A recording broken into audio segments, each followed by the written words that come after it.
Yam Brahma Varunendra Rudra Marutah Sunvanti Divyaistavai Vedai Sangapadakramo Parishadai Gayanti Yam Samada Dhyanavastita Tadgatena Manasa Pashyanti Yam Yoginah Yasyantam Na Vidussura Surana Devaya Tasmai Namah. Devaya Tasmai. Nice. The topic is how to apply the teachings of Bhagavad Gita in daily life. First, life. Life or living. And Patanjali is to define to live is to respond. Varieties of situation.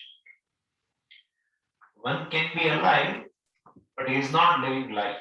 Like a person who is in coma is alive, he or she.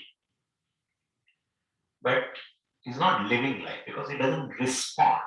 Just slow down. Yeah. I think the volume is too loud. Sorry. Yes, sorry. Yeah. So, to live a life means to respond. That's good. And well, Arjuna also was asked to respond. Right? He was asked to respond. But so if you look at the background of the Bhagavad Gita, you will find the very tight position of Arjuna in responding a situation. And why it is so tight? Because there is a conflict between two things. His affections conflicted with his duty. And there is another situation also. We have affections and we have duties on daily life. These two things are there. And that conflict between duties and affections generates sorrow. That generates sorrow. Affections or attachments. And this is a situation of Arjuna. So Arjuna, while he found himself that he had attachment to Bhishma and Drona, and at the same time he has to, as a Kshatriya, he has to perform his duty. Now this affection versus duty, there are 3 or 4 types of situations. What happens is, as long as your duty does not come into conflict with your affection, there is no conflict. I mean, you can perform your duty. Or else you are able to do your duty, even keeping aside your affection, then also there is no conflict. So in both the situations, you don't have any conflict. But when your affections and your duty, basically, you give importance to both. You have priority for affection, and you want to definitely show affection. And in that case, you have to compromise your duty. There will be a conflict. Because duty means, what is to be done. So that haunts, because this is to be done. And at the same time, you can't compromise with your affections also. So if that also has importance, duty also should be performed. In that case, the conflict is going to arise. And this is the situation of every one of us. I am subject to attachment. I am having certain emotions. I am subject to sorrow. I am subject to performing certain duties, do's and don'ts. All this basically created conflict in a person. So, Arjuna's situation was little different. He also, definitely, he has that kind of he got a sorrow because of this conflict. Because a duty. And here, superiority in a war, and at the same time in towards Bhishma and Drona, because he has to fight against them, and therefore there was a conflict. And so I am subject to sorrow. Well, The voice is not proper. a desire in Arjuna to get rid of sorrow. In our case, also the sorrow is generated in our daily life. But in front of us, there is not a teacher who can answer immediately. He was very fortunate, and he he got a desire to become free from this original problem of the sorrow. And Bhagavan had the knowledge, of course, he imparted the knowledge to be free from that sorrow. So Arjuna's lot is a lot of every human being, basically, whose mind is possessed The by voice is not proper. situations, this kind of situations. I'm called upon to do certain duties. I am having certain attachments, and well, I am subject to sorrow. So all this is centered on I. Centered on I. I am subject to sorrow. I am subject to attachments. All this is basically is centered on I. And Arjuna recognized this problem in a battle. He got a sorrow, and he wanted to solve the problem of the sorrow. And he went to this fundamental problem because he found that this situation, even if he wins the I'm war here. or somebody loses the war, in that case, it is either way, it is not worthwhile. Either winning the battle, well, then you will have to lose a lot of your relatives. Either you lose, of course, then you will lose the kingdom. So this battle, well, basically is no way that is gained in the eyes of Arjuna. So he did not find anything worthwhile in this battlefield, which can, even after doing a duty, well, it can be able to remove the sorrow from his mind. And when you don't find anything worthwhile, a person feels frustrated. And he'll be knocked out. But one thing is that Arjuna's frustration is not due to any psychological problem. Arjuna's frustration, well, of course, is not seeing anything worthwhile in this situation, which can remove his sorrow in battlefield. Either by winning or definitely by losing also you cannot get it out. So basically, he could not see anything worthwhile in this. And Arjuna has no psychological issue, we know very well. He led a normal life, basically, and well, he was a man of accomplishment, still feeling frustrated in this situation. So of course, he was a human being with certain affections, attachments towards Bhishma, etc. And because of these affections, he could not see anything worthwhile in this situation of a war. Well, and so he could not avoid to ask this question. Well, then what is worthwhile? If you don't find a worthwhile in a given situation, then what is worthwhile? Not that he did not know the answer. He knew the answer. Living in a certain culture, well, you know that ultimately to get rid of sorrow, well, or to have a moksha, etc., well, that is a solution. His own father went to forest, and he has seen many people in his society pursuing this knowledge and moksha also. Well, moksha is a freedom from sorrow. So it's not that this question, what is worthwhile, the answer of that he was expecting from Bhagavan. No. He was not expecting, he knew the answer. But he himself has not addressed this problem because of varieties of the situations you know very well. He has no time even to address this situation. So this is a situation of Arjuna. And he knew the problem, it could be solved by this gaining moksha, means freedom from the sorrow, fundamental problem. And there was no other way of solving it. So on the battlefield, where basically he had asked for the knowledge. Swami, why do you say like this? Because he has used a clear word, Shreyas. He has clearly used word Shreyas. and you impart knowledge, Shishyasteham Shadimam Tamdapan. So it doesn't mean that he was not knowing a goal called moksha and this Atma Jnanam, etc. He was not knowing. That's not the situation. He was knowing, but he did not spend time because he did not have a time till today. And it happened so that he found everything worthless in the situation of this battlefield, that either by winning or either by losing, of course, there is nothing worthwhile, so there is something else worthwhile and which can remove his sorrow fundamentally, and that is moksha, atma jnana, etc.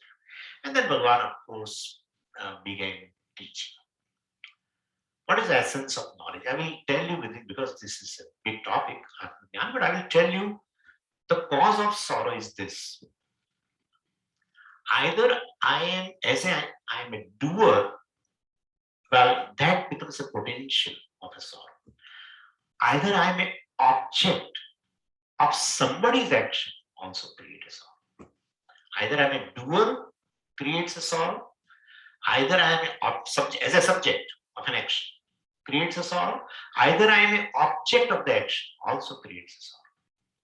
So if I have that notion that I am a doer, or I am an experiencer of somebody's action, receiver of somebody's action, bhokta, we call it, well, that will create definitely sorrow. That's the situation. He thought he would kill these people and they will definitely die also. So, well, they become victim of his action and he will be definitely the killer of the action. That's the thing. And Bhagavan paid attention to that Atma is neither a subject of an action, doer of the action, neither an object of an action. Why? Because Atma is never a subject to objectification, much less than to do something to Atma. Like if you want to do something to me, at least I should be an object of your perception first, right? If Atma is not available for object of perception itself, never available for objectification, what can you do? Nothing in the world can touch Atma because nothing can objectify Atma, including time. If time can objectify something, time can affect something. And definitely time affects the body. We know very well. Old age, death, everything. So Atma is never available for objectification, including time. So there is no question of death also. What is subject to time is subject to death. All these are causes of sorrow. So he felt that he is a doer of an action and they will receive the action, etc. They will die also. All this Bhagavan removed in the second chapter itself. Nayam, Hantaram, etc. etc. Yainam Veti Hantaram, Yashainam Manyate Hatam, Ubhav Taruna Vijanita, Nayam Hantina. So definitely both these things, Atma is not a subject, Atma is not a subject to objectification. Well, then, but Atma can be the subject of action. Doer? No, that is also not there. Then who is a doer? That's a question. If Atma is not a doer, maybe Anatma, non-self, is a doer. That is also not a doer. Anatma is not a doer. Like this thing is not a doer. Even it performs an action. There is no doership in this. Atma is also free from the doership.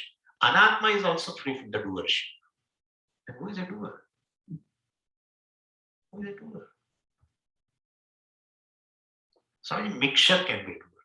But if you can mix, then yes, there is a doer. Atma and Atma cannot be mixed. That's what in Brahma Sutra also Swamiji explained. Tamah prakashavat viruddha svavayoho. Both are of opposite nature. Cannot be mixed. Not only that, both are of not equal reality also. And therefore, well, a person in a waking state cannot marry a girl in a dream, and therefore that cannot be.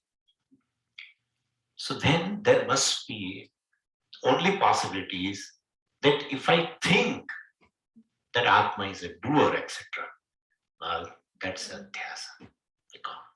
And therefore, basically, so if you think that way, then there is no doer, no enjoyer or experience in reality. At experiential level, it is there. But if you look into that, you don't find an entity who is a doer or a enjoyer.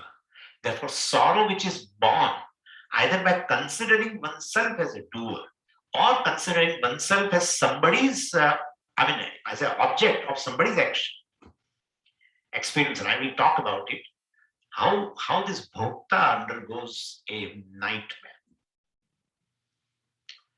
That is the sorrow.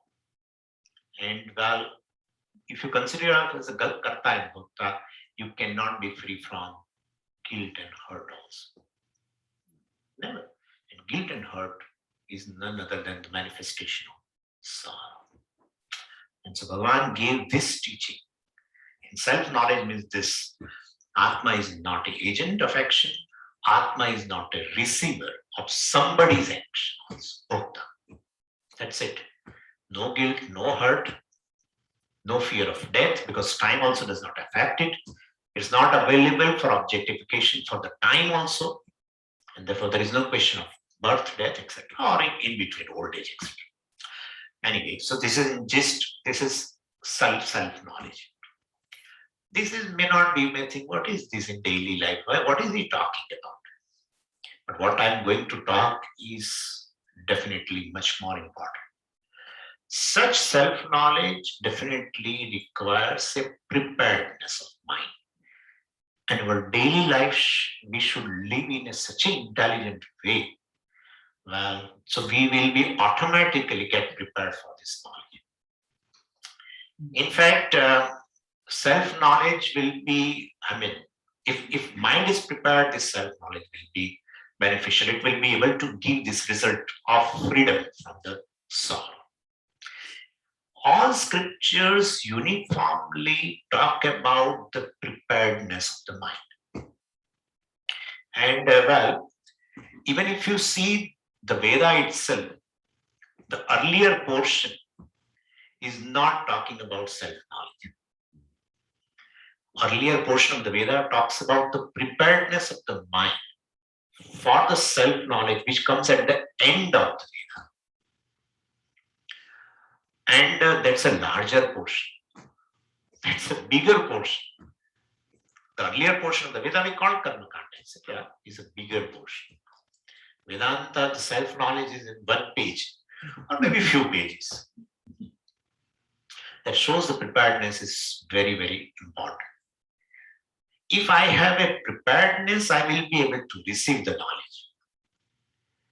If I receive the knowledge without preparation, I will not be able to retain it. Reception and retention, which can give you the benefit of knowledge, is only possible when the mind is prepared. And even if you look at the human life, the first three ashramas basically talk about preparedness. Self-knowledge, which has a committed lifestyle called sannyasa, etc., comes at the end. So in a human life, 3/4 portion of human life called brahmacharya ashram, grihastha ashram, and manas, all for preparedness. In Veda also, larger portion. So preparedness is more important than self-knowledge. That's what it means. And this preparedness is called technically refinement or samskara. It's called samskara. So we should give importance to this refinement. Well, and if refinement is not there, as I said, well, knowledge will not be received. And if it is received, will not be able to retain. If knowledge is retained, knowledge will give benefit. That's what the problem of our seekers. So, we in a class, we understand everything. As we go out, since we are not able to retain, so we are not able to see the benefit also of the knowledge. Anyway, so let us see this refinement. Now, you look me at as a person. How many levels are there? At that level, I have to do refinement. First thing is, I'm a human being. So as a human being, I need to refine myself on a daily basis. I'll talk to that. What are the means for that? Second thing is, I'm not being just a human being by default. Well, I am having a free will and choice. Therefore, automatically, as a human being, I am a doer also. So, refinement at the level of doer also, right? Refinement at the level of as a human being, refinement as a karta, doer. And if you are a doer, you automatically will be experiencer of your doing. So, at the level of bhokta also, there is a refinement. And the fourth thing is, well, other than all these three things, which are very common in all the beings, fourth thing which we have is we are mumukshus also, seeker. So refinement at the level of mumukshu. As a seeker also some refinement are necessary. All the first three are common for everyone, well, but the fourth one is for us.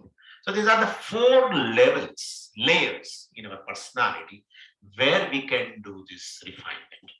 If that refinement is there, then this self-knowledge will definitely take place. So now let us see refinement as a human being. As a human being, what refinement should be there? I should be healthy. That's it. I should be healthy. And what should you do about health, physical health? Well, you pray and you do exercise and you eat and jump around. That's what can you do? But I think, Swami, this is all your figment of imagination. For self-knowledge and physical health, there is a connection. All Shanti Pathas are meant for that. Apyayantu mamangani vak pranachakshu shrotramatho balavindriyani sarvani Adram Karanevi Shrunuyama Devaha Shanno Mitra Shravan. All prayers before gaining self-knowledge is for fitness. So, well, physical fitness, for that, what is to be done, I should not talk to you. So, it doesn't sound good. You know much better than me, exercises and these and etc. So, as a human being, the first level of refinement is a physical health. But there is not just physical health. There is emotional health and intellectual health also. And emotional health, well, you will have to come to Shastra, not to Gymkhana. Emotional health means what? What is emotional ill health? Emotional ill health is a stress of the mind. Our simple principle is when anything which is healthy is not a burden. If physical body is healthy, it is no more a burden. In fact, I don't feel that I have a body. If I have a fever, all the time my attention goes to that. So basically, the physical body, if it is healthy, it is no more a burden. Same way, if mind also is healthy, it is no more a burden. But mind is having a stress and anxiety, certain conflicts, well, definitely it's a burden. We want to get rid of it. Sometimes if we can't get rid of it, we'll sleep in order to get rid of that. So, well, Shastra says you should have a certain values. Values will keep your mind healthy. So, emotional health is basically through values. Well, of course, you people are studying, so you know all this now. So I need not go into detail of Amanit, Madanditam, etc. or the Devi Sampatti, etc. Third is a intellectual health. Intellectual health is a clarity in understanding. And clarity in understanding is definitely, you can understand it when your communication is clear. If my communication is clear, well, my thinking also is clear. So intellectual, well, health, communication, it comes through communication. So our intellectual health, well, our communication should be proper. Anyway, so these three, physical health, mental health, and intellectual health. And so these three basically, and intellectual health, of course, well, you can gain it through, I mean, this is just a way of saying. Suppose if I'm talking to you for 1 hour, if you are able to put this, my talk, in 15 sentences, 10 sentences, etc., well, that shows that you have a clarity, naturally. They call it as a precise writing. We need not do that. I'm just saying that. There are other means, of course, study of the grammar and some other things also give you that kind of a thing, but this is there. So, as a human being, the refinement is, well, physical health, mental health, and emotional health. And the fourth thing also is there. Integration between these three. Integration between the body, speech, and mind. Or senses and mind. That integration also is very, very important in preparation as a human being. Why? Because, well, when they give an example of a sunlight, when the rays are scattered in all directions, well, they are not so effective. If rays are converged through a magnifying glass, etc., they are able to burn also. Same way, so our integration between these different organs, I mean, body and mind and senses, that integration is there, it becomes more focused. So therefore integration is also required. For integration, what is the best discipline? Yoga Shastra, Ashtanga Yoga. Yama Niyama, Asana, Pranayama, etc. Well, especially Yama Niyama itself gives you integration. So these are the, as a human being, well, this is a refinement. Okay. Second level of a refinement is as a doer. As a doer also I have to refine. There are two possibilities of refining myself as a doer. First thing is avoiding any thoughtless action. Always, deliberate, avoiding thoughtless action. So, those thoughtless actions should be replaced by deliberate action. And most of our actions are, instinctual, right? Most of them. That's how we will have to tell sorry to many people. That happens. Like if I speak something, and then after speaking, somebody gets hurt. And then I will say, sorry. And then again I speak something. Again they feel hurt. And then again you say sorry. This is a daily life. It goes on and on. So as a doer, I have to replace thoughtless action by thoughtful actions, deliberate actions. How can I do that? Well, that is where the practicality of this thing. You have to take into account various factors before doing an action. What are the factors I have to take into account?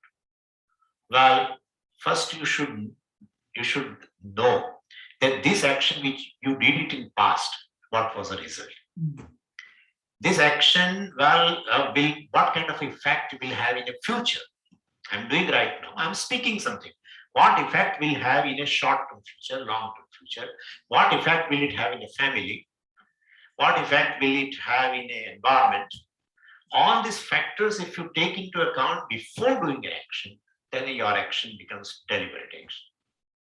Swamiji, what are you talking? This, I will not be able to do anything. I will not be able to speak even in one word. Right? That will be your thing. So the solution is this. In your daily activities, certain actions need an immediate response. Well, and your mind is not tuned to look into all the factors, well, then you do it. You do it. But certain actions definitely do not ask an immediate response. You will see that. Those actions, well, you definitely try to look into all these factors and do. This practice is required. But Swamiji, this practice, I don't think we have done it also. When person goes to a music teacher, when they start teaching Arohanam and Avarohanam, right? Sare, Gama, Padani, Sa, etc., etc., you feel that you will not be able to learn it. I'm sure. Initially, we feel like that. But if you practice, then you will be able to do that, and then some Varnam they will teach or something, and then some Shishta, Raga or something. I mean, the music teacher will teach you certain ragas. And by this practice, ultimately you can sing even Kalpana Swaras also. You are able to sing where your sa fall exactly it should fall, and when your re also falls exactly where it should. You have not to think over that. So it is our experience that by practice we can definitely do this. So initially, your actions will definitely I mean, many of your actions will not you will not be able to because of this, but you can do in a daily activity certain actions with a deliberation, and largely then your mind will be tuned to look into the factors quickly and will be able to do. So this is a refinement as a doer to do a deliberate action, and which should replace instinctive actions, thoughtless actions. So this is one thing. Second thing, second refinement at the level of a karta or a doer is always choose to do some noble activity daily. Choose purposely to do some reaching out actions we call noble activity in which beneficials are more than you and your family. So these two things, doing deliberate action and doing a noble activity will definitely bring a refinement at the level of a karta. And this is by default I am a karta. So the refinement is required because ignorance, etc. is there, and therefore raga, dvesha, etc. are there. Definitely you can get rid of raga, dveshas if you do in this manner. Okay. Now, the third thing is a refinement as an experiencer, which is a very big thing actually. So I'm constantly undergoing a different types of experiences. Bhokta does not mean just a eater or something. Varieties of the experiences I undergo. So as an experiencer also, well, I need a certain refinement. Well, first thing is I need a wisdom as an experiencer. What is that wisdom? That I am going to experience. You tell your mind, I am going to experience in a future varieties of experiences while I'm undergoing. I will undergo, which are unpredictable. Let us say first this, which are unpredictable, and that's the case. If we look at our life, which has gone by, many situations have come which we have not predicted also. So I'm going to face, this is a wisdom as a bhokta, that I'm going to face the situations in life which are unpredictable. Suppose predictable situations, then uncontrollable.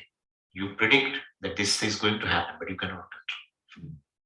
So this wisdom is this basically, that I, as experiencer, I will undergo certain situations which will be unpredictable or uncontrollable. And therefore, I cannot control the future. I can contribute to my future. That's it. You should not become pessimistic, but you can contribute to your future. You cannot control the future. And that is the case. So this wisdom is a first refinement as a experience. The second refinement is this. Once you understand that you will face this choiceless situations, in choiceless situations, you have a choice. Still you have a choice. In choiceless situations, still you have a choice. What is this choice? Well, you can strengthen yourself. That's your choice. I will give you examples so we'll understand. You can strengthen yourself with minimum damage from the choiceless situation, or with no damage from the choiceless situation. How? Suppose there is a rain, choiceless situation. But I can immunize myself, I can protect myself, I can strengthen myself by either using a raincoat or by either using a umbrella. And therefore, in a choiceless situation, you have a choice to strengthen yourself. It is there. So this is all of daily life, right? So basically, so day in and out we experience varieties of the situation, but this one can definitely do this. So second refining is strengthening. First refining is the wisdom that I can contribute to the future and I cannot control the future. That wisdom in my mind is definitely first refinement. And after knowing, after having this wisdom, the second thing is in those choiceless situations, still I have a choice to strengthen myself. And well, if you do not strengthen yourself, then what would happen? Person gets a suicidal thought. Person blames Ishvara. Person blames the world. You will find around you, right? Choiceless situation, and they have to face, and they have not strengthened themselves. And so as an experiencer, they always feel frustrated. They get a suicidal thought. They blame the world, blame Ishvara, everything. If these things are there, where is refinement? There's no refinement. So this is a second level of refinement as an experience. Anyway, but how to do that? How to strengthen myself? That is correct. It's a good word, Swami. But how to strengthen myself? Choiceless situation, you are also going to face, Swami. I am also going to face. How will I immunize myself? Three ways we can do. First thing is when you get up morning, just give a auto-suggestion to yourself. Auto-suggestion works in most of the cases, starting from getting up without alarm clock.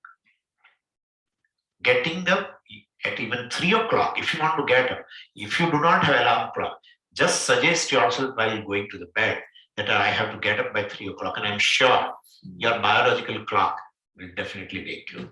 Take the help of this auto-suggestion. What is that auto-suggestion in the morning? I can face any choiceless situation. Please tell that and call me after 1 week. You will find a lot of change in yourself. The situations in which you were feeling that you are frustrated, broken down totally, well, you feel that at least you can face it now. You have prepared your mind. You have strengthened your mind by auto-suggestion. That's the first way of doing it. Second way is, of course, a devotion to Ishvara. That ultimately the situations which I'm experiencing is a karma phala. And it has been given by Ishvara, who has no right? If he has some raga dvesha, therefore he has given me some painful situation, then he is no more Ishvara. Jiva has a raga dvesha. If Ishvara also has raga dvesha, he is no more Ishvara. So Ishvara must be free from raga dvesha. And still this situation has come in my life. Well, definitely, and it is for my learning, etc. That I'm going to talk about it. But so, a devotion to Ishvara, well, definitely, if you have a Shraddha, see, devotion includes few things. First thing is a Shraddha. Second thing is a love. So love and Shraddha mixed together, well, definitely that becomes a devotion to Ishvara. And well, for that you should, but how to, Swamiji, cultivate a devotion? Now this question will come. So I will not answer that in a large, in a elaborate way, but then, well, to cultivate devotion, well, what will you do in a world to devote yourself to a given human being? What are you doing? Oh, Swamiji, I know the glory of the person in my life, or what help he has done in my life. That's it. You devote yourself. Well, same way here. You should know the glory of Ishvara and which way he's helping in your life. In fact, whole of your life is possible because Ishvara is working all the time. Really, Ishvara is working all the time. The whole cosmos is working. to give me just one cup of tea. Whole cosmos is working to give me one just, a plate of dinner. Everything comes here, not from inside, it comes from outside. It sustains my life. I'm able to breathe now, I'm able to think now, I'm able to talk now. All laws of Ishvara. All the time Ishvara's grace is there. So if you know more and more about Ishvara's glory, your devotion will be, unquestioned. It will be unswerving. So this second is a devotion. It will strengthen you against this choiceless situation. That is karma phala.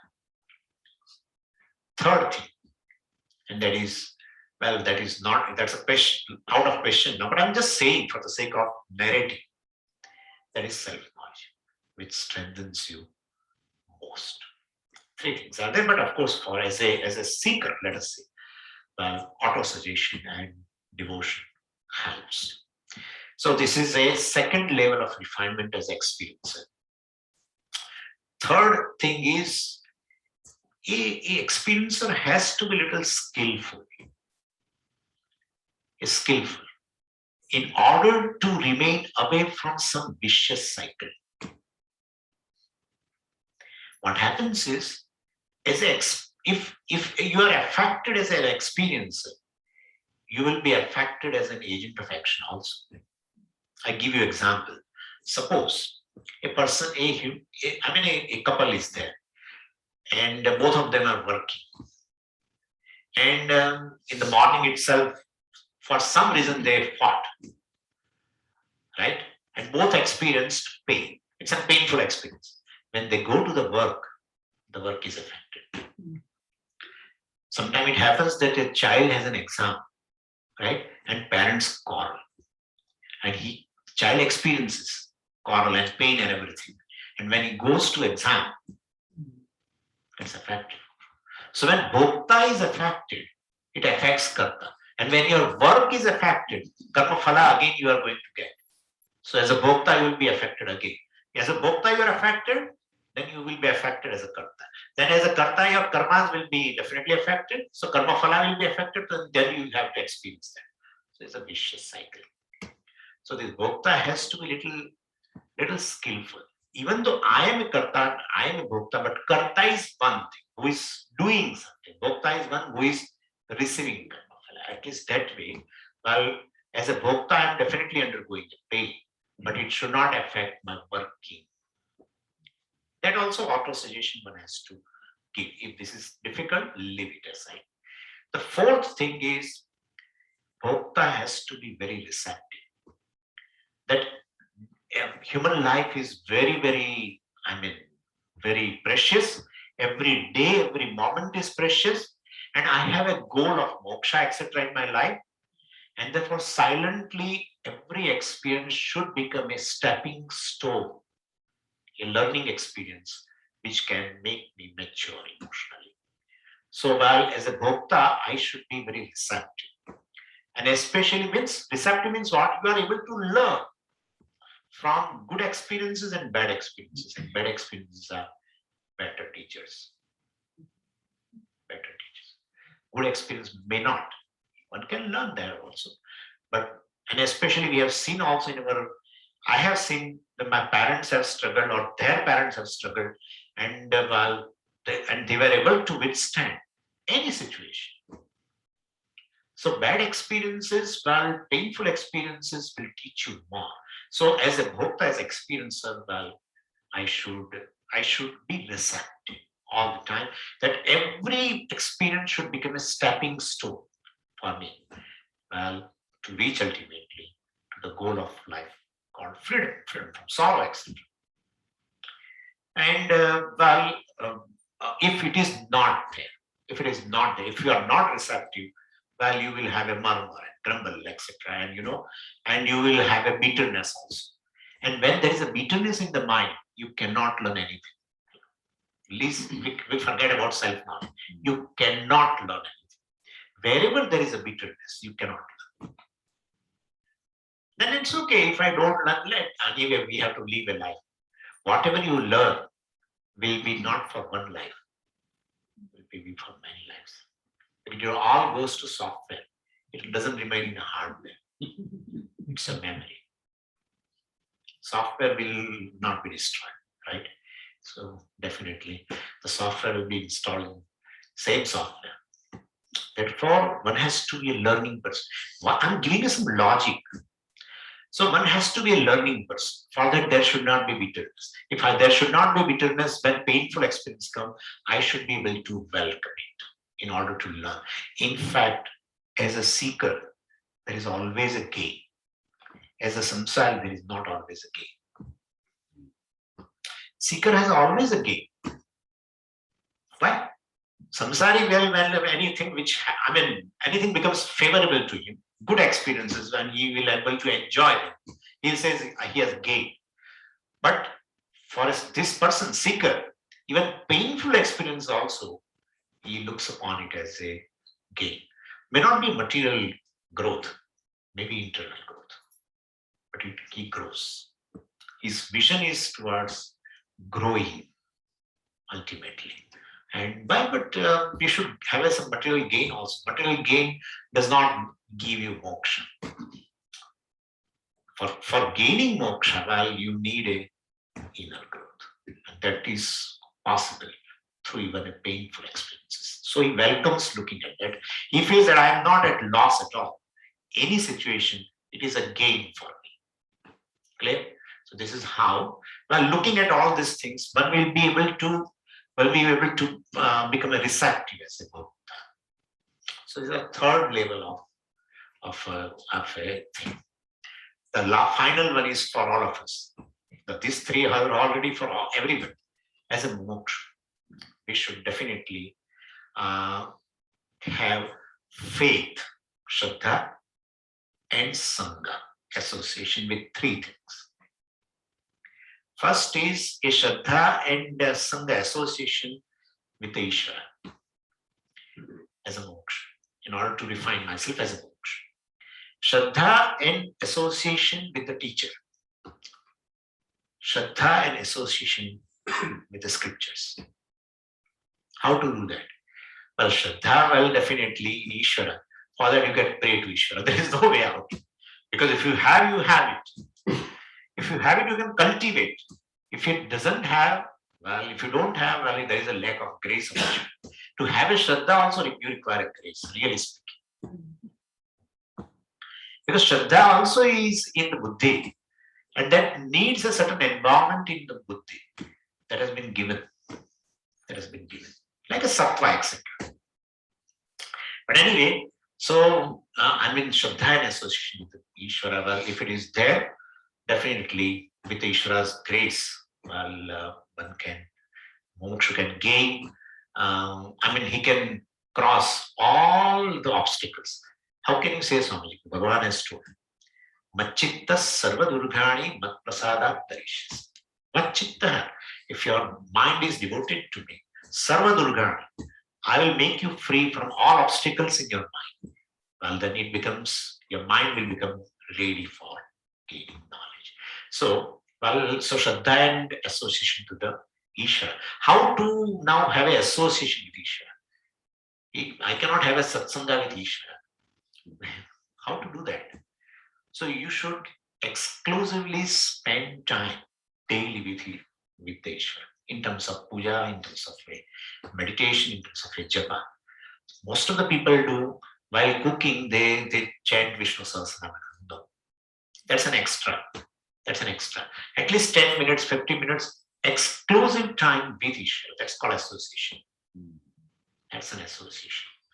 So it is in a daily activity, you can do that. 15, 20 minutes you can spend with Ishvara. And of course, so this is first thing. As a moksha, if I want to refine faith and association in Ishvara. Second thing is faith and association in a guru. Well, what is called faith in Ishvara? That is nothing other than that Ishvara is always is a benevolent to me. He's never he never goes against me. Whatever the situations he gives me is in my benefit. So that way, that is Shraddha.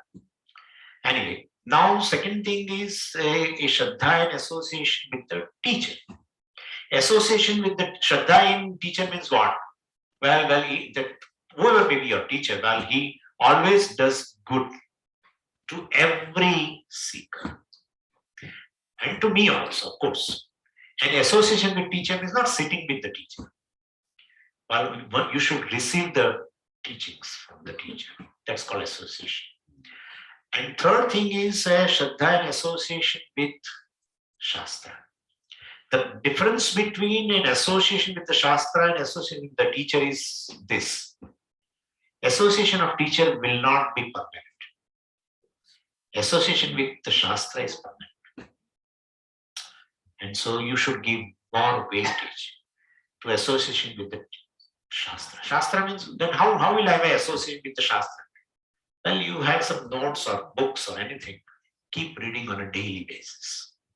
And that will refine as a mokshu. So this is how, as a mokshu, these three types of, the Shraddha and association or the Sangha with three things. So in overall, as a person who wants a self-knowledge in order to get freedom. And to have a freedom, the desire for freedom is a natural desire. No one can get rid of it. No one can get rid of it from the desire of a freedom. You cannot become free from the desire of freedom. Never. In every situation, because it's a natural desire. What has come along with, like hunger and thirst, you cannot get rid of it. So you have to address it. The solution is there. The solution is you are free. You don't need freedom. You are free. What is freedom? You are free. At this moment, you are free. You were free. And you will be free. That's your nature. That's the freedom. I am by nature free. That's it. To gain this knowledge, whole preparedness. So one who approaches, to a teacher or a Shastra, well, of course, with this preparedness, with refinement at 4 levels, having a certain physical ability to gain knowledge, and certain mental strength, intellectual clarity, etc. Then who has done some actions, benevolent actions, who avoid thoughtless actions, and as experiencer, one has wisdom, right? And not only that, one has strengthened one's mind for painful situations also. And as a mokshu, having this Shraddha and association. Well, if this we incorporate in a daily life, we will be ready for moksha, to tell Tata to sorrow for it. Om Purnamadav Purnamidam Purna Purnamudachyate Purnasya Purnamadaya Purnameva Vashishyate. Om Shanti Shanti Shanti. Hari Om Shri Gurubhyo Namaha. Hari Om. Questions, Swami? Yes, I'm ready. One question. Yes. How do you win over asakti to do your duties? I mean, how do you control the asakti and do the right thing, either for that person or for development, the child or family, close family members, a lot of asakti, and you have certain things you think is good for them, but you cannot do it because of the asakti or attachment. So how do you reduce the asakti and get it selfless love or unconditional love? Replace the asakti with unconditional. How to do that? Yes. First thing, Maybe you can repeat the question, Swami, but people here may not. so our Paresh Bhai has a question that how to overcome one's attachment towards a person and it should be replaced by a love, unconditional love for a person. Well, first thing is to get rid of an attachment. One should from the particular person. Well, one should definitely have a prayer that make me free from this attachment. That's the first thing. Second thing is, if to the person to whom I'm attached to is not going to be permanent, I'm also not going to be a permanent member, and he or she, whoever is, well, today they are there, tomorrow they will not be there. This is how the world is. We have attachment towards various things in the world, for a insentient things and for sentient things, and everything is just moving. This is what the world is. Chalam chittam, chalam viktam, chalam jivita yovane, chala chalecha samsare, dharmo eko hi nischala. Chalam chittam, everything is moving. So I want to hold on to that, and that thing will not remain with me. Then you have to tell to your mind this way. And therefore, well, ultimately, I'm going to be in the ocean of a sorrow. Person lives or I live, not in terms of a death, etc. I'm not talking about that, but person may not be there all the time with you. And we are seeing it in America and everywhere now. Even we have a attachment towards our children, etc. And they just fly out, they go out. And so this is a situation that, and therefore, well, I should not have an attachment. You should tell. It's not that you will become free from the next day, but you should tell, and you should take help of Ishvara also. Because having an attachment and not getting rid of it is a helplessness. And that helplessness, in such a helpless situation, we have to seek a help. And we have to seek the help from the source, which can help you, not from some person, because he himself having the attachment. And so he himself also is helpless.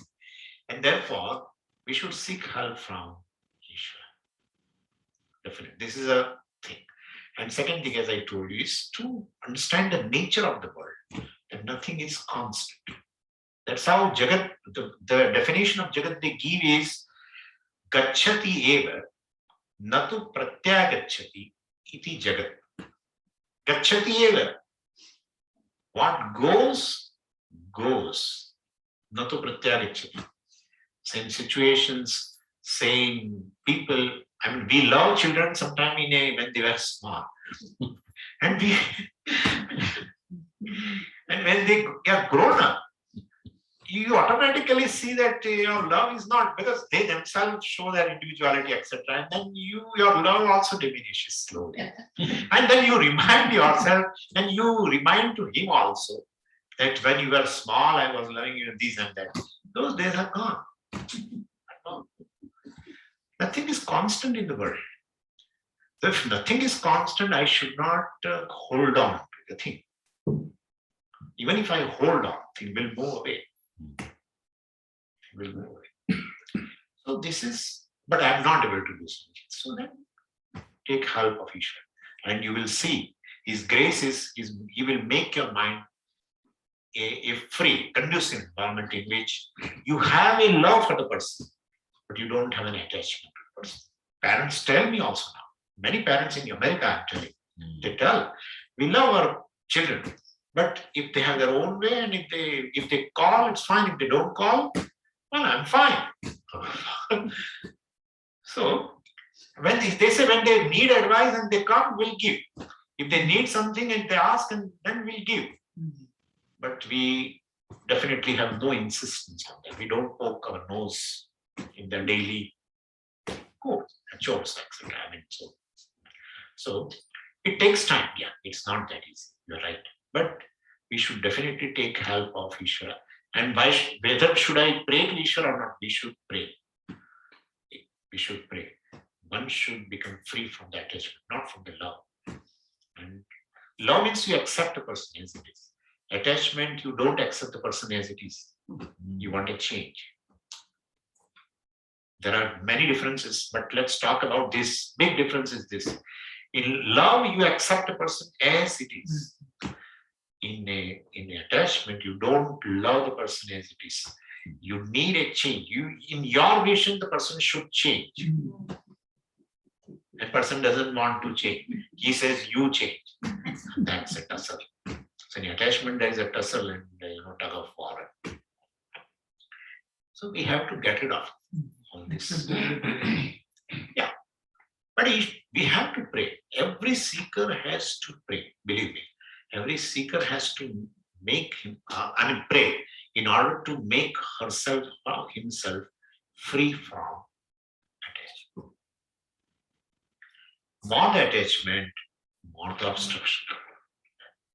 And less effective will be the study or knowledge.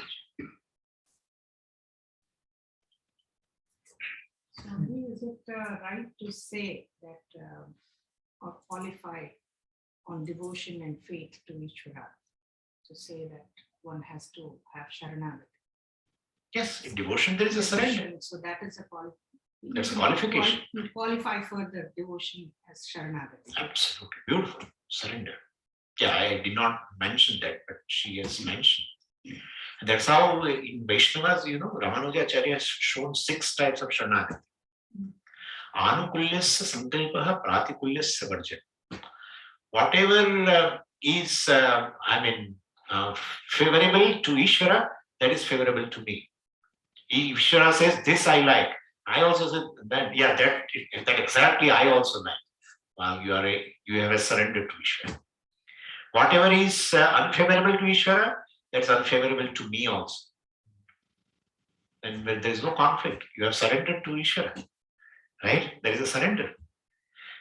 And favorable to Ishvara and unfavorable to Ishvara is this mandate, dharma mandate.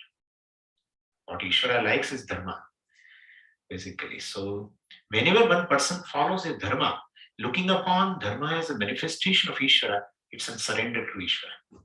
Because you have basically, you have surrendered to your free will to dharma, choice to dharma. And that dharma is the Ishvara, so you have basically surrendered to Ishvara. So living a dharmic life, religious life, not simply religious life. A life of value is basically not a life of devotion.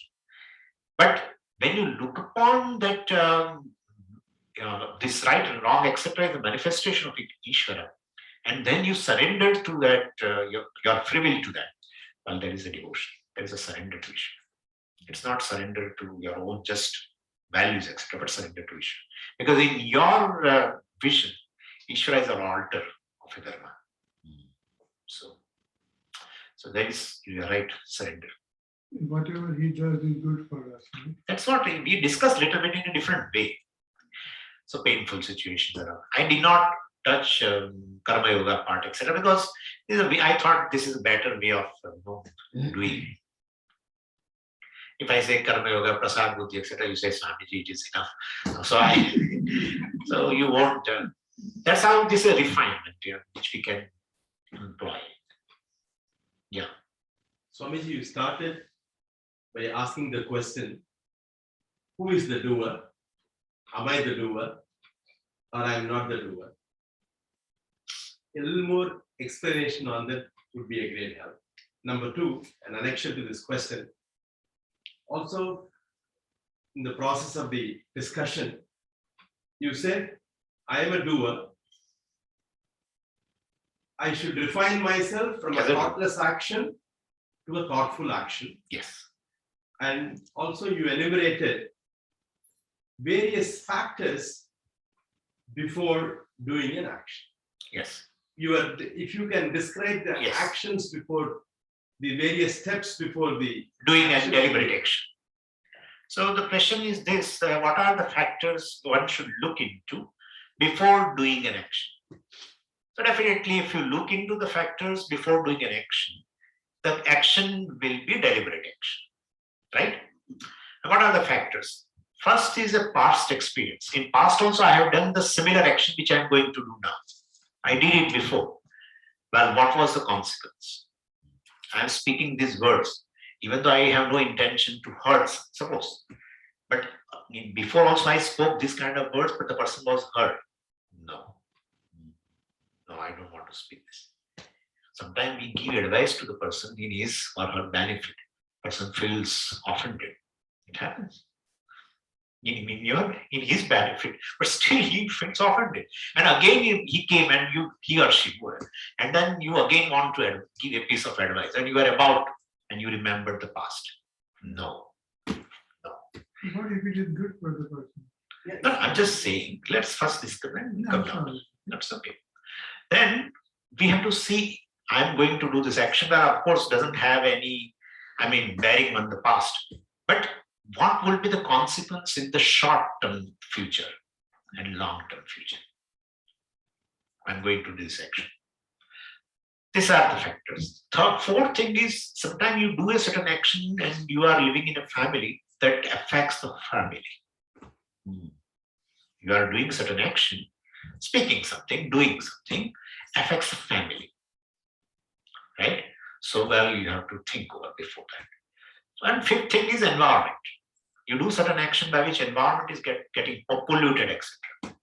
Well, in that case also, one has to take it. So these are some of the factors. Surroundings. Some of you do certain action and your neighbor gets offended. Neighbor get. In India, it happens where they increase the volume of that TV, etc. And they don't care. So, these are the factors. One can, I think, look into that. Second thing. Earlier I said, who is a doer? There is no doer. And then I said, I'm a doer. Right? That's correct. See, Bhagavad Gita has two subject matters. Actually, one subject matter, but we give two. One is a knowledge, self-knowledge. And second is a preparation for self-knowledge. Two subject matters are there. So when you talk about the self-knowledge is when you talk about the self, nature of the self, well, then you have to say what Atma is basically, what the self is. And self is not a doer, much less non-self also is a doer. And therefore, whole knowledge of self-knowledge has a relevance when there is a self-ignorance. If self-ignorance is not there, there is a question of the self-knowledge. So self is not known as it is. And therefore, I have taken it as a different from what it is. I'm not a doer. Atma is not a doer, and I'm taking it as a doer. And therefore, the doership is born of ignorance. To knock out that and to know oneself as a non-doer is a self-knowledge. Right? But then the second topic is the preparation of self-knowledge. And preparation of the self-knowledge means definitely you have not gained still knowledge. Then you take yourself as a doer. Okay, then I want knowledge, but then you prepare yourself for that. To prepare oneself, then you take yourself as a doer and refine yourself. Okay? Yes. So this is the thing. Yes. Very similar to what you asked. Like again, you started saying, ultimately, we find that nobody is doing, or it is. You ask the question, who is doing? Right? Ultimately, but then the refinement starts with physical, mental, and ends with no doing. Ultimately, but if you are prepared, you will see yourself as a non-doer. No, but then why again physical and mental practices to ultimately know that nothing is doing? But you should know that you are a non-doer. If you are not able to appreciate it, you are a non-doer. What will you do? No, but even knowing that, ultimately you will know that it is not, nothing is doing, right? No, nothing is doing. Let us say, I am interested in myself. I am subject to sorrow. I have issues. No, my question is a little bit, let me refine it. So, when you also started, when Arjuna said there is no object, there is no subject.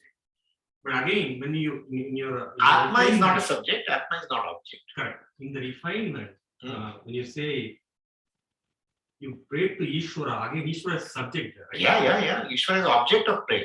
Correct. So, doesn't it contradict it? Yeah, that's what I'm telling you. So that is a self-knowledge we have talked about first. But this, I'm not able to appreciate the self as it is. And therefore, I have to prepare myself. Any knowledge requires preparation, qualification. All knowledges are not for everyone. Already there, or it needs still refinement. I thought it's refinement at the level of a mind. Because knowledge is going to occur in the mind. Right? Self-knowledge also will gain where? Any knowledge you gain where? In the mind. Therefore, mind has to be made ready for knowing that the self is not doer. Mind has to be made. That's called preparation of a mind, not preparation of oneself. So the doership, etc., also is in the mind. But this person doesn't know. He takes himself as a doer. That's what I'm saying. So basically, this doership is basically born of self-ignorance, and then you take yourself as a doer. Swamiji, So, if I can, sorry, Hmm. if I can summarize yes, the way I understand, or maybe somebody can understand, could be the doership is there until the time when we understand that we are not the doer. That's when the Atma knowledge Absolutely. comes. Till the times the Atma knowledge comes, we assume that doership. When not we assume, we feel we feel the doership, we are doer. That's We what are our the experience is. but when the knowledge comes, then the doership goes. It's not that the non-doer assumes now a doership. Why should he invite a problem? So as a doer, always you will feel guilty for what you do. That's how I say it is a cause of sorrow. People feeling guilty after 20 years also. Why did I marry, or why did I do this? Why did I do that? I'm just saying something. Why did I do that? I should not have gone here, I should not have gone there. Cause of sorrow. So it's not that non-doer Atma one day assumes, oh, let me become a doer. And now again process of it's not. Because ignorance of the self is beginningless. And therefore this problem issues, considering oneself as a doer and experiencer, also is beginningless. That's it. One should knock out it because there is no reality. Why I said that self is not a doer, nothing else is a doer. So therefore doership is just a notional. That's what I wanted to convey. There is no entity called doer. That's what I mean. And any notion is born of ignorance. A notion of a snake on ignorance, on a rope is born of rope ignorance. Yeah. Otherwise, somebody can ask me, Swami, I am a doer, not just I am telling I am a doer or enjoyer or experiencer. Whole world is telling. How can you negate it? But this is a notion. It's a notion. Thanks. And notion means you can remove through it. And the notion is born of ignorance. And self, of course, knowledge contradicts ignorance. Correct. One more, just last follow-up. Yes. No problem. You can ask. Because when you said that once attachment is there is sorrow, right? But then you are also saying that the will to have the freedom is again an attachment. Again, it's like a loop, right? Will to? Like everyone will have a will to be free. That's you mentioned. Yes. You cannot avoid it. Yes, right? desire. Yeah. Correct. Yeah, desire. But then that attachment will create a sorrow. Which attachment? Your will to be free. To become It's a natural desire. No, but In that's fact, a desire, right? that's better compared to all other attachments. This attachment to know oneself makes you free from all Will attachment. that be? That's my question. Because again, it comes to subject and object, right? No, and we are talking at the level of a preparation. Okay. Also, there are two topics. First, you prepare, equip yourself.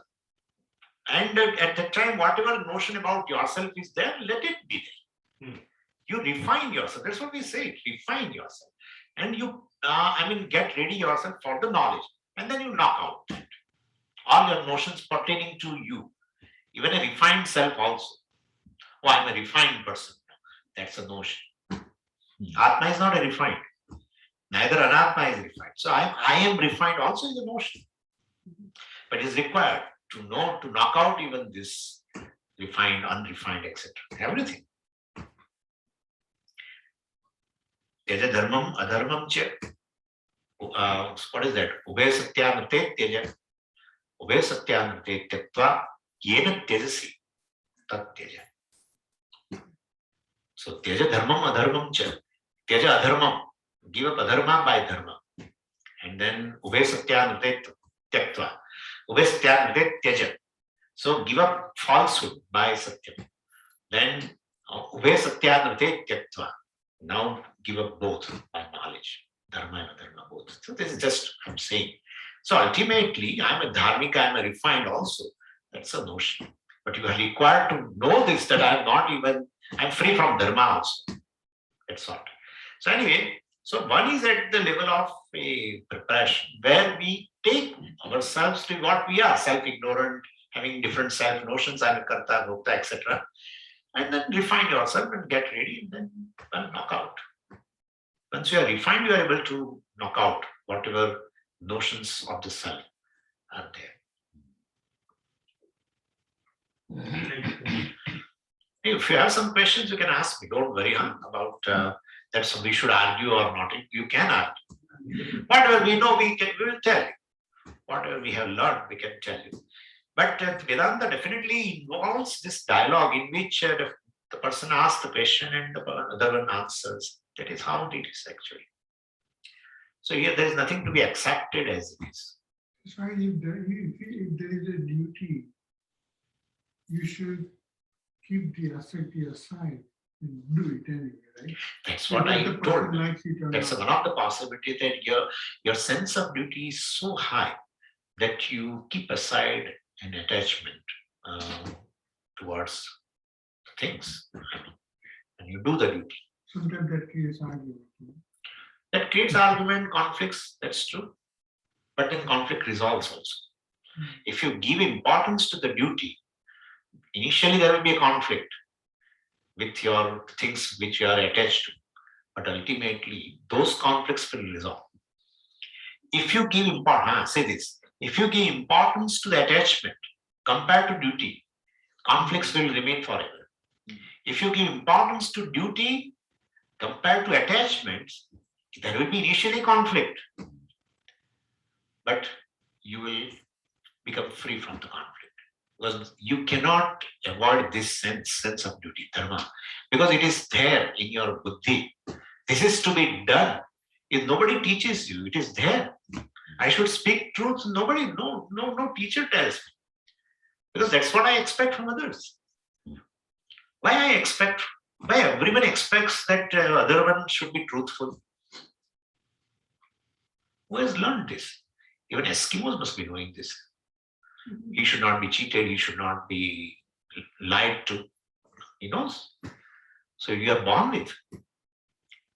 So all this sense of duty, sense to be done, one is born with. But because of attachment, I go against that. That conflict remains forever. Swamiji, so each person, we have certain duties and it constantly changes, right? At Absolutely. one time, what you are doing is not your duty a few years later or Yes, later in correct, your correct. life. So at that time, you do that duty. And then when things change, then you have to have detachment to what you were doing Before. and then you have to move on with the current situation and then take care of that as your primary duty. Correct. And during this process, if you get probably lesser time, maybe 15 to 20 minutes in a day, you sit in by yourself and you pray to God sitting in one place, and then the rest of the time, as you are doing the duty, as you are doing your day-to-day life, you say your prayers, and this way at least the mind is doing some worthwhile thing, praying to God, or as you said, mentioned, while we do cooking or taking care of the grandchildren, I do my prayers or I say my Correct. daily set of Correct. prayers. So those things I do, and I to the extent possible, I want to do the righteous things, but whatever the mind can comprehend, do the right things. And can I assume that these things will take care of my future, even the future, as you said, the old age and all those things. Sometimes the worries come in the mind, like when we grow old, our children are so busy and they are so much involved in what they are doing, and sometimes I really feel that it's not fair for us to expect them to come and take care like what we did to our parents. in those days that was expected, but now those expectations should not be there in our mind. And at the same time, the Shraddha or the devotion or the what you just now said, Yeah. she said the surrender, that gives us some strength that, in our old age times also, Correct. there will be some force which would guide us or which will take care of us, and we should not be worrying too much about that. And is that, by doing the right things now, this dharma or whatever we do or the good things that we do will take care, and we just move on with the, the present conditions and the duties that we do. Is that right to do That is true. That is very true. That's correct. That's very correct. Yes. Swamiji, as a parent of an adult child, even if they don't like some advice that I want to give them, but if they're not seeing that they should do something. They don't see the value in that. Yeah, isn't it my duty to tell them even though they don't like it? No, to a certain age, it's a duty to advise. But well, after a certain age, it is not a duty. It's not a duty. I think there is some Subhashita also which tells that after the age of 16, the children become your friends. So But it's so hard to listen.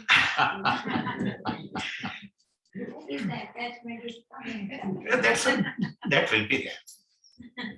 If they're going in the wrong direction, Swamiji, how do you prevent them? No, whatever we can do, we have. That's what I said. Ultimately, we should. It's a helplessness. That's what I'm saying. A helpless situation. What can we do, Swamiji? They are not ready to listen to us, and we are saying they are going in a wrong direction. What should we do? We can pray. Nothing else. Because they are not ready to listen. They are not ready to listen. At least Ishvara is there to listen. Yeah. Really? Swamiji, That is our Shraddha that he listens. Yeah. one of my friends' mother, who was like 95, 96 years old. So we went to meet her, and she's very fond and affectionate of all of us. So she said once, whatever you feel is the right thing, you advise your children, you tell them that this is the right thing to do. But say it once, and after that, don't even bother. Whether they take your advice, be happy. If they choose not to take your advice, you be happy. But you tell as a mother, as a parent, whatever you want, you tell them once and just leave it, forget it.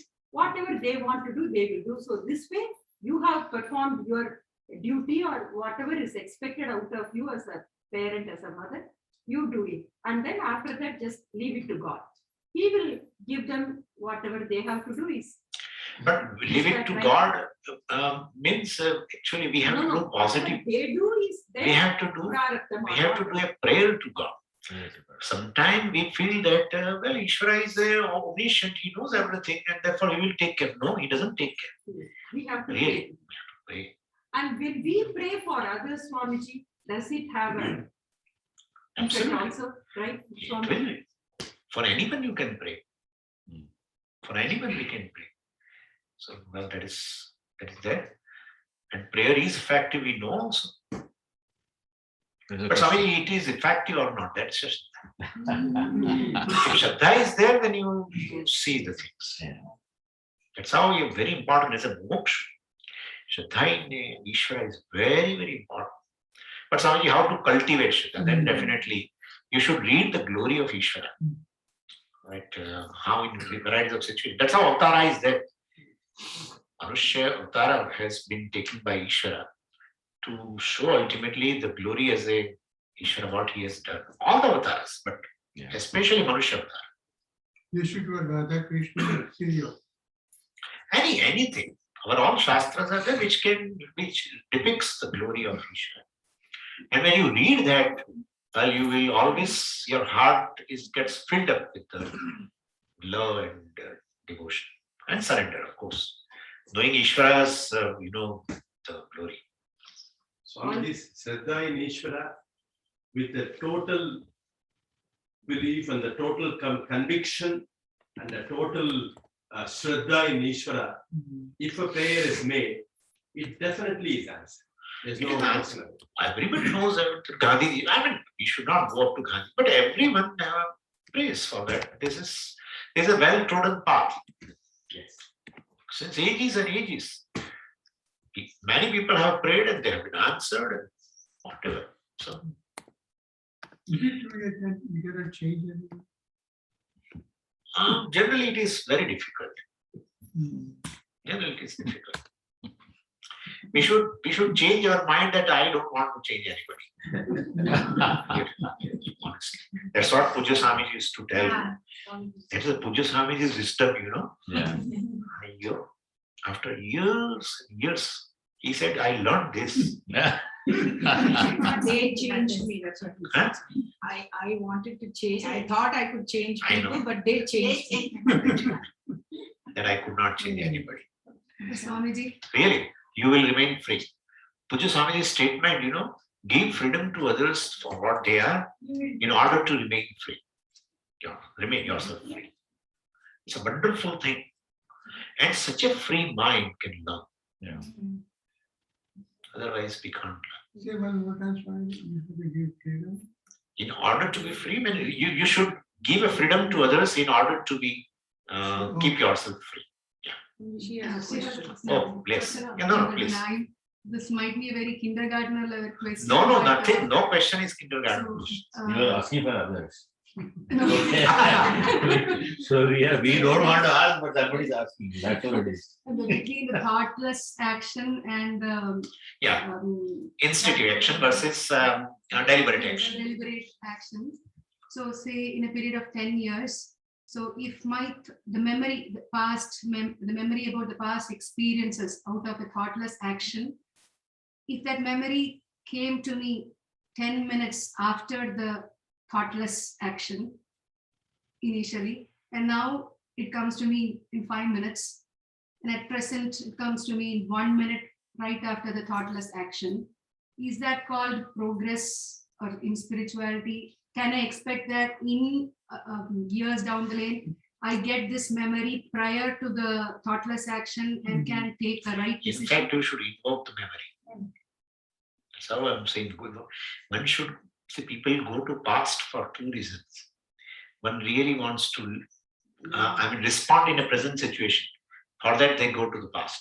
And some people are just brooding in the past for no reason. They need not have to respond, but they still keep on brooding in the past. But sometimes the thoughtless action just comes out impulsive, that the memory of the past experience comes only right after the action. After that, So can I expect that it going in be thoughtful of the previous experiences can make me think a little earlier, go a little earlier, Yes, and yes. take the right decisions? Correct. That's true. And therefore, this is also a part of practice. Like when you learn many things, you may fall down at on many occasions, but then slowly you build up yourself. So even suppose earlier I was not remembering at all when I did something. Now I remember it. But after doing that's a progress. Okay. It's a progress. Just to Yeah. But then further practice is before doing, let me go to past. That auto suggestion should be given. Let me go to the past as one of the factors to look into before doing the action. That you should tell yourself. Swamiji, is there any connection between our vasanas and the thoughtless action? Yes. Impelled to have only vasana. Not free will has not much role to play. That is thoughtless action, correct? So how to get rid of these vasanas, Swamiji? Habitually. One cannot get rid of vasanas, but one can definitely decrease the impact of the vasanas on our personality. That is a karma yoga. That's a refinement. By refining yourself, basically is that impact of the vasanas, or so-called raga dvesha, same thing, will be less. That's it. So is it not easier for one rather than go into the past and think about what Yes. could have happened or what happened, all that? Because you're still you're regressing, right? So instead of that, is it not easy for one to just not do something that you don't want to do, to get it from somebody else, right? Like you don't want to be hurt. So the same thing applies to the other person. So it is easier that way to progress, correct, Swami? But so it's a situation like, our Paresh Bhai said, your friend has come and you have just advice, right? Now, it's not that you accept somebody's advice, but he doesn't want your advice. Now, you say, suppose a person comes and he advises you, suppose, he or she, whatever, and you accept with a larger heart. So you think that others also will accept your advice, but it is not so. So once you learn that this person doesn't like advice, and then next time he comes, same situation, so immediately you are about to start. At that time, past is required. Could you follow what I'm saying? Yeah, that is. How did past require some hearing and getting that? How to go in? So many actions which we keep on doing, and every time we regret also. So that is a thoughtless action, right? Ultimately, the result of the thoughtless action is we may have to regret for doing. So in that case, well, before doing, just look into past. If it is there, if you are doing something which is which you have not done in the past, but or you may not be able to recollect also. Sometimes it may happen. You may not be able to recollect. No problem. Go ahead. Go ahead. So can it be said that if there is a vicious circle or if there is a pattern, we try to recognize it? What? If there is a Vicious pattern or it's, the thought, just that you think something which you did in the past, it's going to be replicated, or it's just going to be Same situation or same consequence thing. is going to arise. So there's a pattern there which I can recognize and then cut the pattern or something. Absolutely. There is a pattern. That is vasana. In fact. That's a vasana. All our actions are basically has a less deliberate and more thoughtless, means they're impelled by the vasanas. We have certain patterns of thinking. So all of our actions are passed by based on the vasana. Absolutely. That's how Pujaswami used to tell. Free will is not free. Free will is really not free.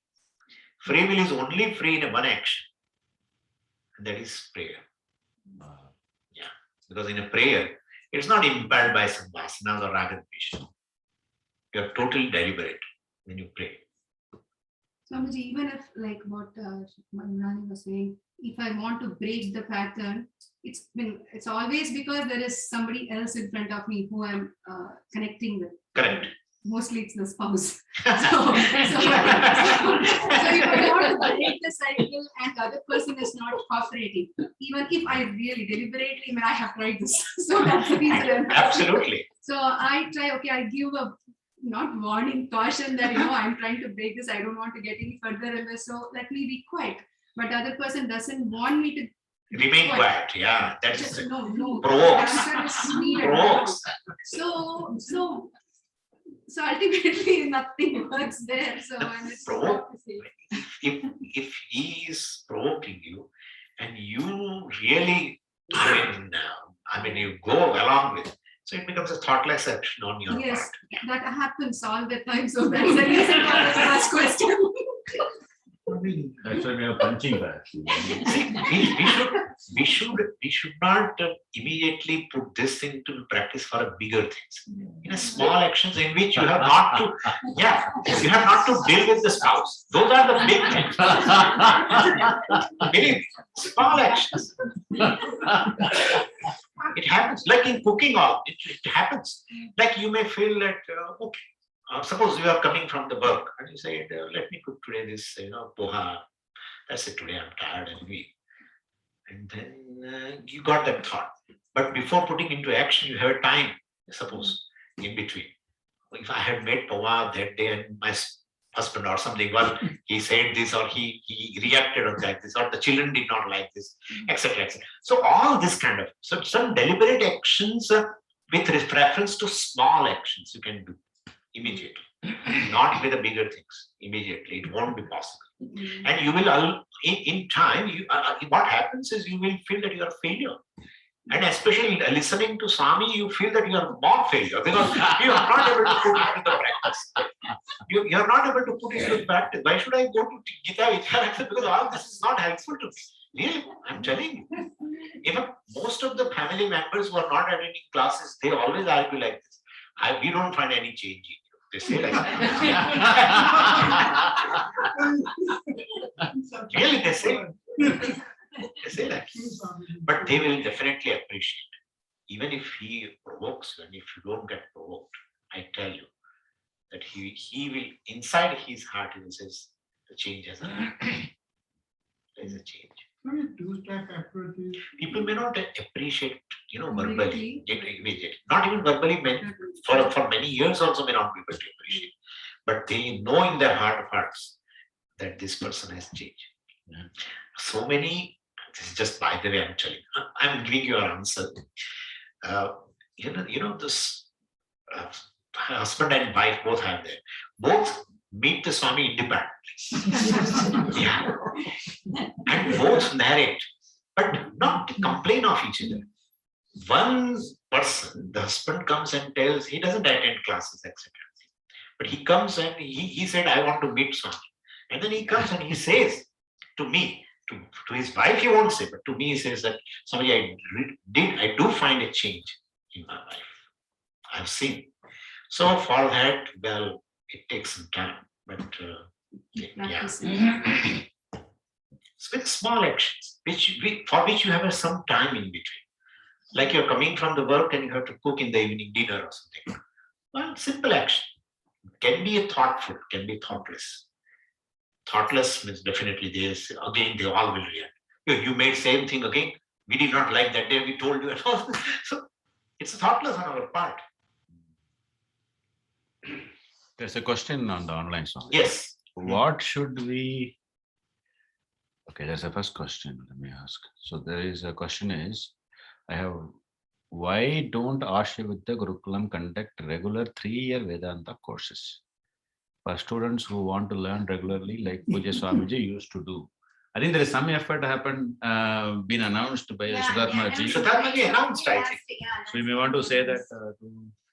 Yeah, it's a 3-month course. Varunji, 3 months course is there. But if we get student and those students survive after 3 months and with all our bombardings and they don't want to resign and they want to continue, it's a big thing. The commitment is a big thing. Yeah. See, how can you say something? Even in a 1-month course or a 15 days course, people want a break. They want to go out here, there. Yeah. And it's understandable. So in a 3 months course, means it is a big thing. People, first thing is, will not like to commit totally for 3 months. If that itself is not ready, then there is a question of commitment for 2 years. Yeah. So They want 3 years. in fact, yeah. So it's when we say it looks very good, but it is very difficult. Very difficult. It's not that easy. So teacher is always there, but then students won't. Students, one goes, another comes, and that's how it happens. So that There is another question, Swamiji. I think the answer is there is some effort happening from Ashavidya Gurukulam. We start with the 3 months first. yes, Okay. And you please attend.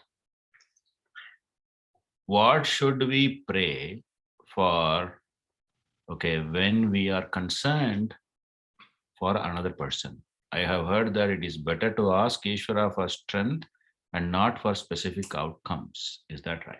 no specific outcome we can ask. Specific outcome, why not? Strengthening of oneself means strengthening oneself in form of making oneself free from attachments. Attachments will make you weak, dependent. So strengthening oneself is making oneself free from the attachment. That is also Vishwas. Or else a specific prayer to a specific form of Ishvara for a specific person should be done. Should be done. Swamiji, this is not a, Suppose sorry. Go ahead, Swami. So in a family, suppose a child is having a certain difficulty in understanding and all that. Well, we can definitely pray to a specific, with a specific prayer, specific devata for a specific person. It should be done. We can't rely on Ishvara like that. Huh? Yeah, you talk about Shraddha, but Swamiji, we don't rely. That's true. You have to ask. That's what the Sankalpa is. Yes. We have to ask. So specific prayers also can be done. Yes. Yeah. Anything else? Yes. Swamiji, this is not a regular question to you. All the 700 slokas of Bhagavad Gita are gems. There's no question about it. Every sloka is a gem by itself. Of course, you have to add the Dhyana slokas, which add to the 700. What is your takeaway for this group today as to the very important slokas that we should always keep in our mind? Like there are some slokas which we always have to keep in our mind. Like from my side will be chapter 18, sloka 65, Manmana Bhava, Madbhakto, Matyaji, Mam Namaskuru, Mame Vaishyasi, Satyante, Pradijane. Mame Vaishyasi Kaunte. So like this, can you give us some suggestions for very important slokas of the Bhagavad Gita gems? Depending upon the subject matter, well, one is a self-knowledge, another is a preparation for self-knowledge. Two subject matters are there, which has been told in a Kandika also, right? Yoga Shastra and Brahma Vidya, same thing. So while keeping these two subject matters, well, one is from verse number 12 to 25 in second chapter. Second chapter, Yes. verse number 12 to 25. Then in chapter 13, well, verse number, I don't remember, Amanitul, from verse 7 or 6, 7. 7, Number 11. 7 to 11, right? Yeah. Yes, in chapter 13. 30. 20. And Swamiji has come up with 10. 10 essential verses. essentials. But I won't remember right now, honestly. There's a So, book song actually. yes, The that's correct. curriculum it is there. That's true. But instantly what occurs to me, I'm telling. So, well, these values, etc., will be preparedness. And self-knowledge is that second chapter, verse 12 to 25. Yeah. Very beautiful. Thank you. 12th chapter also has a few verses there. Adrishta Sarva Bhutana, Maitra Karuna, etc. also. But there it is a description of a wise person. But basically, these two things are, in 16th chapter, first few verses, yeah. Abhayam Sattva Samshuddhi, etc., etc. First 3 or 4 verses in 16th chapter. Yes. That's it. So she has been waiting to ask. Yes. I'm sorry. Please. Yeah, just a quick question. You suggested that everybody should pray. God. Right? Yes. But over here, what happens is when we were in India, we see our parents praying and going to the temple Correct. and all that. But over here, kids don't go to the temple, kids don't pray, and now their children don't see that. So how can we help? I would just have a question. on We that. can't help. How can we? The help could have been there when they were small. Even they are small right now. They are small. Then definitely, But how can we help? you should create an environment in which they also join. They don't live with us. Oh, then it is a different thing. Yeah, it's a different thing. No, I'm just saying to what. But at least some Bal Vihara, some groups are the children camps, or Yeah, there is that's all we can do. Then parents should do. Have a value, should have. Not you. Their parents should do. Right. Their parents should do puja or something, The children come and sit. Immediately they come. They don't do anything. Eh? They don't do anything. That's bad. That's the thing, Yes. that's very hard for. And it is very painful for us, but we can't help. We can't help. What can we do? We thought If their parents are not doing in the home, and they look upon the parents as God, the children, Yeah. And, for everything, for behavior, for talking, everything, So if they do all this kind of things, they chant prayer before going to the bed in the night and all that, then their children also will join. This is Or- our duty. Hmm? This is our duty, but they don't listen. Their duty, not your duty. Really. This is duty to tell them. At the best, you can tell your Yeah. children, but then they won't perhaps Mm. accept it. They can pray. That is what ultimately, and that's how I say. What can you do? But One should, the Puja Swami's contention was that one should never feel helpless. they will feel helpless. Yeah, because it will lead to frustration. Once you start feeling helpless and then feeling helpless, then you will be frustrated. Totally. That can lead to a major problem. So it's better to be positive if we can do something. We can't change this, but at least we can pray to Ishvara that something happen to them. Not in here, I'm talking about in India also the same thing. Same thing. It is there is so don't feel more painful that if here it is. Actually, really speaking, in India also same situation. Right, right. The young couples and all, like they have a children also, but they themselves are not interested in just to join a club of rationals. Yeah. Praying is all superstition. One person told me, praying is superstition. Superstition. Yeah. Until they find out. that- Going to temple is superstition. It's all established in Veda. They don't know. Even our Vedantic people sometimes they say like this. Ishvara is established in a Veda, Purusha Suktam. Purusha Suktam don't talk about some local god. Purusha Suktam talks about Ishvara. Anyway, this is just binary, but what I'm saying is sometimes, so we call Vedanta means Vedanta is a Veda is a pramana for us. This Veda is a valid. Then the same Veda establishes Punya Papa and all everything. Ishvara everything and reject it. So then we become what kind of a way? Shraddha is like. Yeah, it's all. So this is happening everywhere. Swamiji, Somehow prayer and etc. is going away, so this question is about the refinement you mentioned. So what inspirations that you can share, some examples, what you have seen people done this from the refinement standpoint, some Mahatmas. So the question is there any examples that you want to share? Okay. For who has refined Who basically made a deliberate effort for these refinements? all people who have gained knowledge, clarity Mm. in one's nature, one must have gone through the refinement. Must have gone through refinement. If one does not prepare one's mind, knowledge is not going to occur. One has to qualify for this knowledge. Qualification for learning the quantum mechanics is different. Qualification for learning self-knowledge is different. There they will ask you different type of qualification. We ask this type of qualification, refinement. It is required. You can understand. That's what I say. You can receive knowledge with unprepared mind because you are having a certain intellectual capability. You are able to understand. You have a certain logic, everything. So you are able to receive, but you cannot retain it.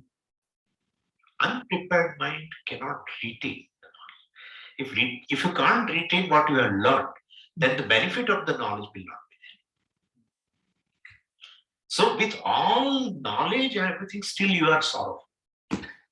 This is what is happening. Same fear and same sorrow and same everything. Same samsari. Samsari means always life of becoming. Still I want to do this, I want to do this. It's all learning. Where it is to be told that you just appreciate yourself, what you are, just to be what you are, rather than to become what you are right now. To become something means you have to definitely do tiraskar of what you are right now. And that self happens to be Brahman. Swamiji, I have a question here. Preparedness of mind regarding to that. If you want to make our mind in a sattva way, then only we can learn, right? Absolutely. So to become a sattvic nature, we have to reduce our outside duties. No, the quality of action should be changed. We talked about that noble actions. Noble actions. So noble actions create more sattva in the mind. So when we are more into the worldly things, we will not be into sattvic mode always, right? No. In world, whatever you are doing, well, in your daily life, whatever certain activities you are doing, well, you continue with those activities, but add certain noble actions also in your daily basis, helping someone, etc. That will bring, even though there are two types of karmas. See, one type of karma in which you want certain result. Naturally, you have because you have a family life, and so you want some karma phala also. For that, you are working also. So, well, it will retain your rajoguna, etc. Yeah. But at the same time, you are doing now certain noble actions also in your daily activity. That will bring sattva also. So what happens is, in course of time, when your noble activity will increase, So automatically sattva increases. So, well, so without doing anything, you continue to do the work, etc., everything, still your mind is sattvic. Because karma yoga, it's ultimately a part of karma yoga. Sometimes we will get a confusion when we are doing shastra and all these things. Then you feel The why we worldly should. thing automatically goes. Sometimes we will get a confusion whether it is important or not. It's an important. It is important. In fact, it is a base thing to have a karma yoga and jnana together. Ultimately, one will automatically flow. Yes. More. Swami, so the yearning for knowledge also will drop. Yeah, that will drop. Automatically. If you gain knowledge, then there will not be any desire for knowledge because you have gained it.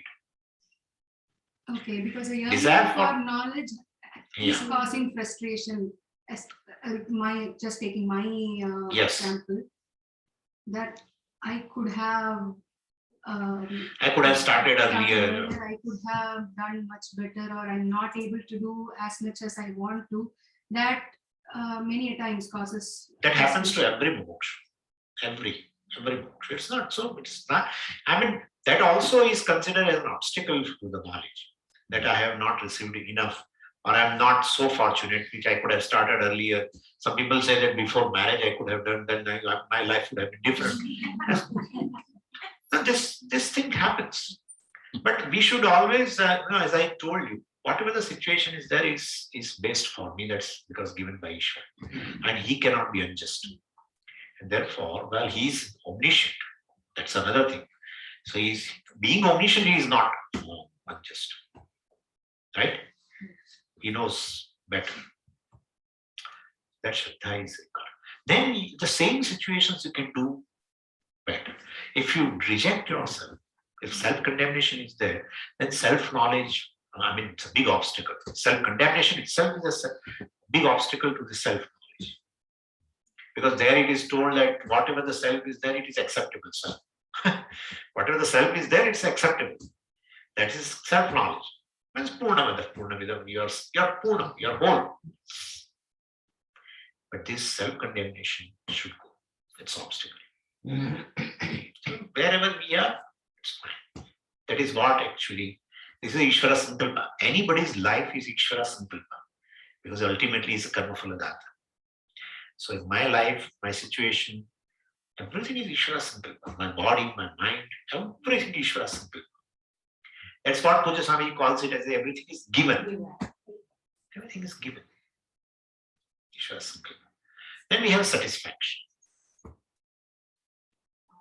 Swami also would say, Swami, with regard to children, many times he has told, give them the inputs. You give them the inputs. It will help. It will come to them.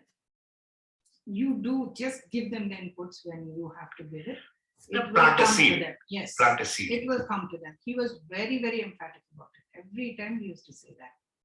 Correct. And even this question, I could have done this before. He would say, at least you started now. That's what Yeah, that's he good. would say. It's a He good would point. say that always. At least you started now. No. So everything happens in time, I guess. Time. One thing is there, whether I know today, whether I know tomorrow, I am free. I am free.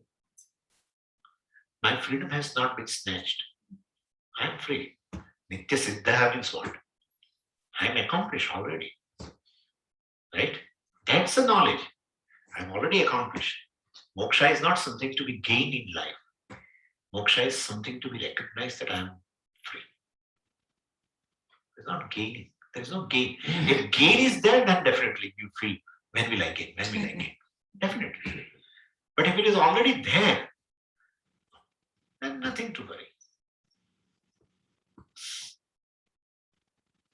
Whether I know it or not, I never take birth. Whether I know it or not, I never die. Yeah. Whether this is knowledge, I'm not going to die. I have born, but now I'm not going to die. It's not self-knowledge. It's not self-knowledge. I have never taken a birth is a self-knowledge. I am self like this, free from everything. To appreciate that, you require a certain mind. That's what we call preparedness. That's an orientation in which your mind is free from anxieties and worries and attachments, and so that mind is a little conducive environment in which we can appreciate this. That's what we say refinement here. So, any question? Swamiji, can we assume that age matures a person? Like, when you are young, you are a little more forceful, or maybe many a times these thoughtless actions would come out and all those things. And as we age, you mellow down, or you think more sensibly, and your actions are a little bit controlled. And maybe is it age provides it, or by the time you get old, you hear to a lot of satsangs like this, or you attend some courses or Vedanta classes or whatever, Gita and all those things that you listen to, that matures you, or the prayers that you have been doing over years, that matures you, or what is it? Why people in the young age, or they are always like perturbed, or they are very forceful in whatever they think or do. See, age does not mature, first thing. Really, age does not mature. No, age mature a person. Age matures in terms of age. Yeah. I mean, physical maturity. Puja Swami used to tell that physical, in case he used to give an example of what is that? Cow example used to give that. He automatically, emotionally also become adult, and physically also becomes adult from the. But in case of human being, he used to tell that this emotional maturity, which called emotional maturity, this emotional maturity has to be initiated. In fact, more the age, less chances of emotional maturity. Why? In a young age, at least your free will has more capacity compared to the vasanas, right? And during the old age, vasanas are strong. That's how old people are not able to change their habits. A young one, if you tell, he may change, but old person will not change habits. The younger ones are more receptive. Yeah. But why younger ones are not? Because free will is little stronger than the vasanas. So free will can pull himself. His free will he can pull out from the hold of vasanas. But the old person has now all experiences, all vasanas. So he just can't change. We say this is, well, why are you behaving like a child? He said, I can't help. I'm like this. And in fact, in old age, it happens that the person is really, weak in so far. I suppose sometimes food habits are such where he's not supposed to take certain things, but he doesn't have a control. He or she takes. So less chances of a transformation, becoming a mature in old age. Believe me, this is how it is. You mellow down, that's okay, but because you are not able to do. You have a lot of wishes. You have a lot of wishes to fulfill, but you can't. Really? Nalastavat Kridasaka, Darunastavat Tarunirapta, Prithastavat Chintasata. Chintasat. And he doesn't have other than the power to he doesn't have other than the past to talk about. So they keep on talking about past. He doesn't have a future. And the young one, he doesn't have a past. He has a future. So that's how they said generation gap. But this is what happened. One looks to the future, another looks to the past. Always, old people will start the story of 1952. They don't have a future. They know it is now end almost. And young doesn't have much past. He has a future. That is happening. But honestly speaking, emotional maturity has to be initiated. Initiated by But this is all, refinement is all emotional maturity. self or Oneself. Oneself. As a karta, as a human being, as a bhokta, accepting the situation, having wisdom, painful situation can become your good teachers. All this is maturity. All this is maturity. For example, for the child, Swamiji, emotional maturity, can it be initiated to the child or It's from difficult. everyone? It's difficult, but young, I'm saying. Child, it's not, but young person. Also right to say that one can get emotional maturity by Shravanam and Mananam. Definitely, it helps.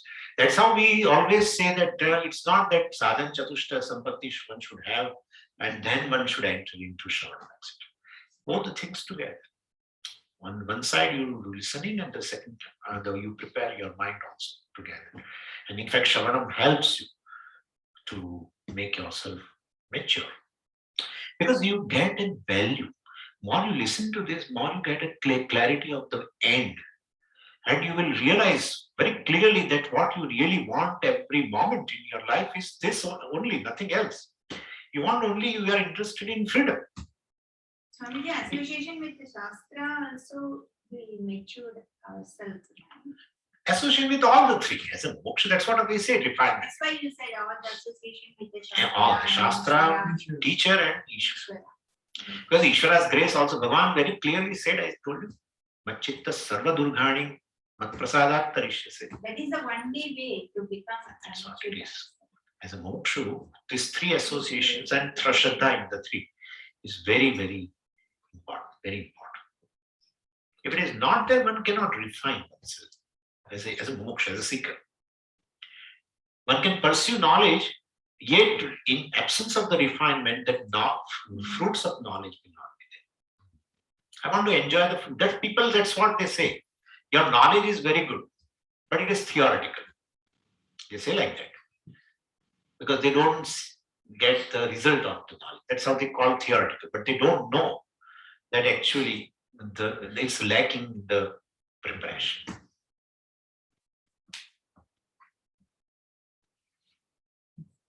Thank you. I think this. Okay. Oh, 6:45. Yeah. Okay, good. Very enthusiastic mumukshus. How many years they are at? No, we just There are 3 to 4 3 for 4. rooms. Different Gita, Acha. and Gita home study. We have very few people, Acha. like every others. He's also the same thing. I shouldn't worry about it. It's okay. Whatever we are, then we can share. Thank you, Swamiji. Thank you. Okay, so here it ends. And now we'll have a Swamiji's namaskar we can make. If you have a Guru Dakshina also, we can provide. This goes to Ashok. And okay, people in the online, okay, we'll end here. Thank you very much for attending this. And it'll be yeah. Thank you. Thank you. They're open, I will.